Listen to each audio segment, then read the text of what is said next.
Shalom, shalom, que Dieu vous bénisse. Nous voici encore une fois à notre rendez-vous de café matinal, branche enseignement. Nous continuons avec le parcours de la vie de Jacob ainsi que les leçons à en tirer. Il y en a plein, il y a plein de leçons.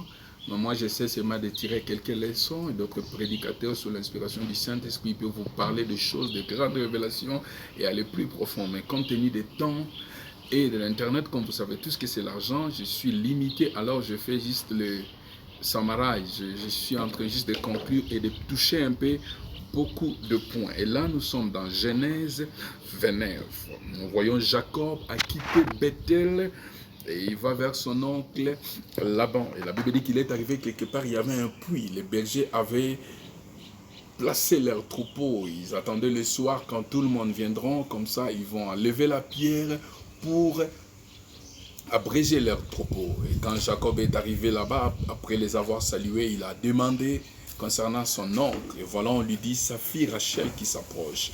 Et quand Rachel s'est approchée, parce que Rachel était bergère, quand Rachel s'est approchée, alors Jacob a roulé la pierre pour Rachel.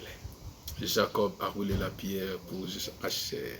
La Bible dit que quelqu'un qui ne s'occupe pas de sa famille, c'est plus qu'un infidèle, c'est plus qu'un païen.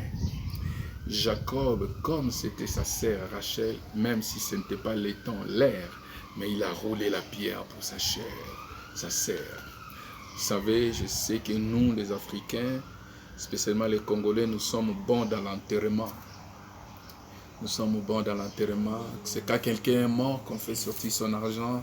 C'est quand quelqu'un est mort que tout le monde veut se faire voir qui fit ma mère, mon père, mon oncle. Mais si la personne est encore vivante, on ne fait rien. La Bible dit que si quelqu'un ne sait pas s'occuper de ses proches et de sa famille, c'est plus qu'un infidèle. Oh, que des enseignements qui circulent, que aider son frère ou sa sœur, je ne sais pas les noms qu'on utilise. Non, non, non, non, non, non, non, non, non. C'est pas ça ce que la Bible nous dit. Il y a des gens qu'on appelle des mopaou quand ils sont dans une boîte.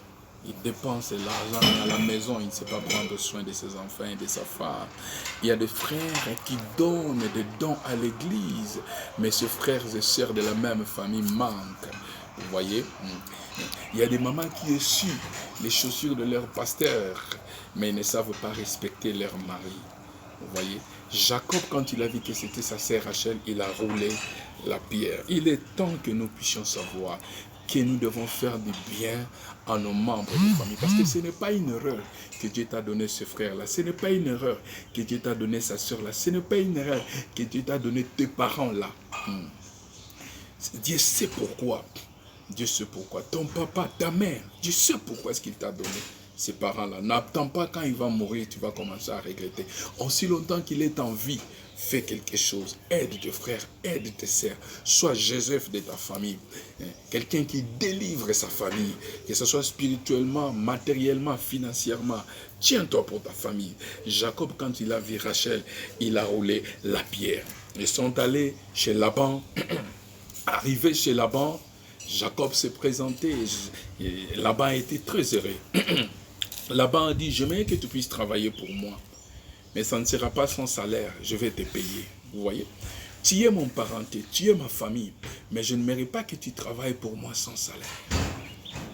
Oh, que des gens qui font travailler les autres, qui utilisent les autres sans les récompenser. Vous savez, les salaires motivent, les salaires donnent la joie, les salaires poussent quelqu'un à faire plus que ce qu'il peut faire, parce qu'il sait qu'il est récompensé. La Bible dit que notre Dieu n'est pas un homme pour oublier notre amour et l'amour que nous démontrons à ses saints. Vous voyez, un jour Pierre a demandé à Jésus-Christ, il dit, nous avons laissé tout, nos familles, nos parents, pour te suivre. Qu'est-ce que nous allons recevoir? J'ai toujours essayé de paragrapher cela parce que Pierre était marié. Sûrement sa femme lui a dit cette nuit, il a dit, Pierre, qu'est-ce qui va arriver le matin avec notre business de la pêche? Il dit, non, demain nous allons aller avec Jésus-Christ quelque part. Sa femme lui a dit, Pierre, fais attention. Toi tu es un père, tu as des enfants à prendre soin. Tu n'es pas comme ces jeunes hommes-là que je vois tout autour de Jésus-Christ qui ne sont pas mariés. Là, c'est moi qui les dis. Ils sont en train de paragrapher. Il dit, toi, tu as une famille à s'en occuper. Il dit, d'abord, c'est Jésus-Christ là, il vous dit toujours que je suis avec vous aujourd'hui, demain je partirai. S'il partait aujourd'hui, qu'est-ce que nous allons devenir? Qu'est-ce que le business de la pêche va devenir? Sûrement Pierre, quand il s'est réveillé avec une décision, il s'est approché de Christ. Il dit, nous avons tout laissé pour te suivre. Christ a dit, celui qui laisse son père, sa mère et ses enfants pour moi, il va recevoir au centuple de bénédiction sur la terre et dans le ciel. Notre Dieu a la pensée du salaire, de récompenser les gens. C'est pourquoi on l'appelle Yahweh Gamula, le Dieu qui paye, le Dieu qui récompense. Oh, que des gens qui font travailler les autres sans salaire. Aux autres salaires, nous déconnons aux salaires, au foot à le remonter. Camarades, nous aux salaires, au foot à le remonter. Hier, nous aux salaires, au foot à le remonter. Ça, c'est de l'égoïsme. Là-bas, on dit, tu vas travailler chez moi, mais je vais te payer. Comme je vous ai dit, que les salaires motivent, les salaires encouragent quelqu'un. Laban avait deux filles. La première fille s'appelait Léa. La Bible dit que Léa avait des yeux délicats. Et la deuxième fille s'appelait Rachel. La Bible dit que Rachel était belle de taille. Ce n'est pas moi qui le dis, c'est la Bible. Vous avez même Dieu reconnaît la beauté de quelqu'un. Donc, reconnaître que ta sœur est jolie ou ton frère est beau, ce n'est pas un péché. Donner un compliment à quelqu'un, ce n'est pas un péché. Je sais que cela peut être lié de la façon dont plusieurs ont grandi. Aujourd'hui, si tu fais un compliment à une sœur, que tu es bien habillé à l'hôpital, dans mon frère Wanazolinganga, non, c'est juste un compliment. Il faut être habitué à des compliments. Vous comprenez? Rachel était belle de taille, tandis que Léa était délicate. Alors, Jacob voulait épouser Rachel. Vous voyez? Comme maintenant là-bas, dans leur culture, on ne pouvait pas faire marier la cadette par rapport à l'aîné. Et la nuit, on a placé Léa au lit. Ce n'était pas Rachel. Et le matin, quand Jacob s'est réveillé, il s'est trouvé avec Léa. Je me suis toujours posé la question. Yango Jacob, Alangwaki ou comment? Et Laban qui lui dit, non, je ne peux pas te donner la cadette à la place de la grande. Tu dois travailler encore 7 ans pour prendre la cadette. Mais comme Rachel, comme Jacob aimait beaucoup Rachel, il a travaillé. La Bible dit que 7 ans fit comme un seul jour à ses yeux. Parce qu'il l'aimait. Vous savez, quand il y a l'amour, il y a la patience. Quand il y a l'amour, on peut faire l'extra. On peut aller au-delà de ses efforts. Parce qu'il y a l'amour. Quand il y a l'amour, il n'y a pas l'égoïsme. Quand il y a l'amour, on ne voit pas seulement ses propres intérêts. Quand il y a l'amour, il y a l'essence de sacrifice. Jacob s'est sacrifié encore 7 ans parce qu'il aimait Rachel. La Bible dit que comme Jacob n'aimait pas Rachel, Dieu a rendu, il n'aimait pas Léa, Dieu a rendu Léa féconde. Dieu lui a donné la naissance. J'aimerais dire à quelqu'un, le fait que les gens ne t'aiment pas ne signifie pas que Dieu ne t'aime pas.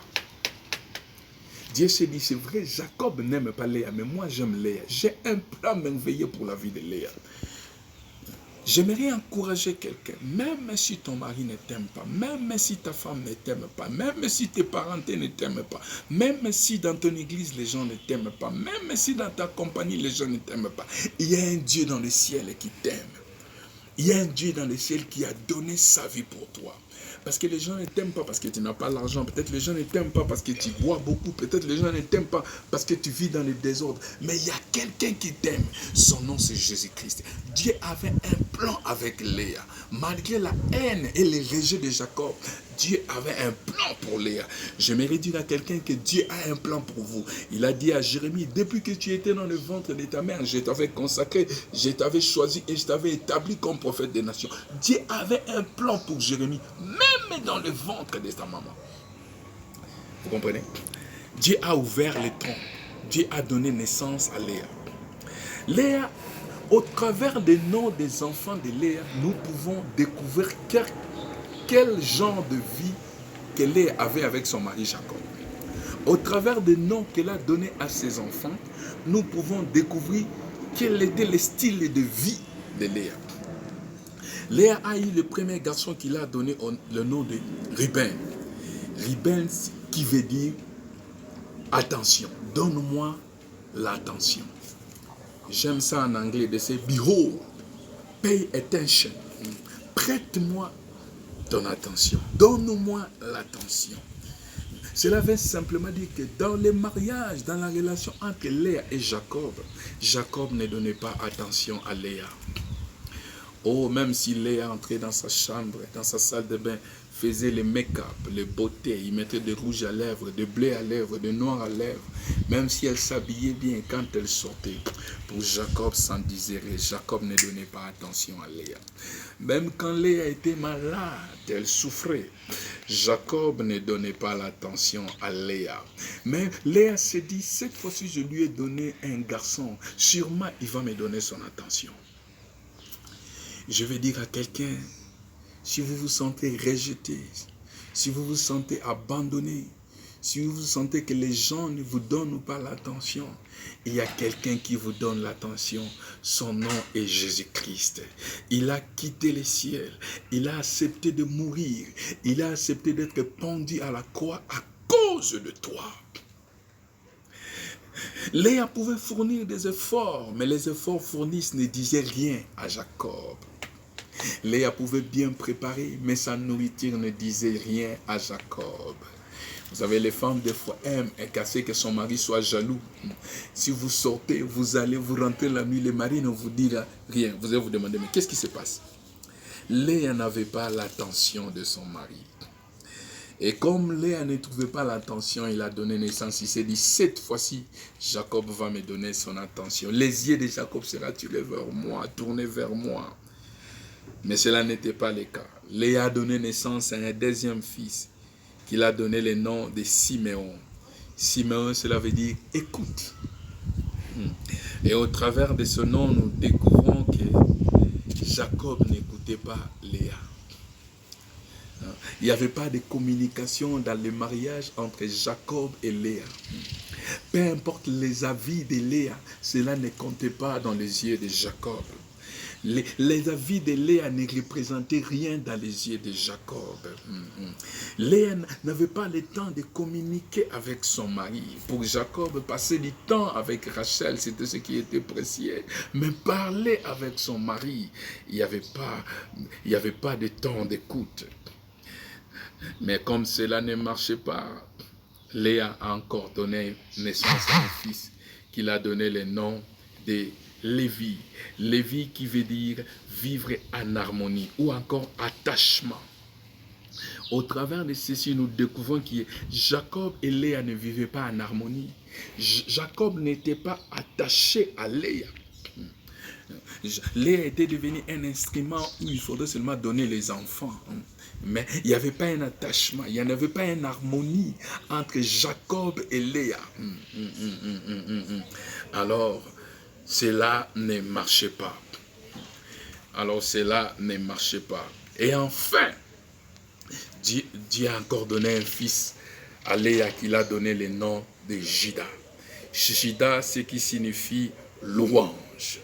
Vous verrez ici, Léa voulait simplement dire, si autrefois, je pensais que ma joie, mon bonheur, ma paix, mon succès dépendaient de mon mari. Si autrefois je cherchais l'attention, je cherchais à ce que mon mari puisse m'écouter, je cherchais à ce que mon mari puisse s'attacher à moi. Il dit, cette fois-ci, je tourne mes yeux vers l'Éternel. Il lui a donné le nom de Juda. Cette fois-ci, je louerai l'Éternel. Peu importe ce qui s'est passé dans mon mari.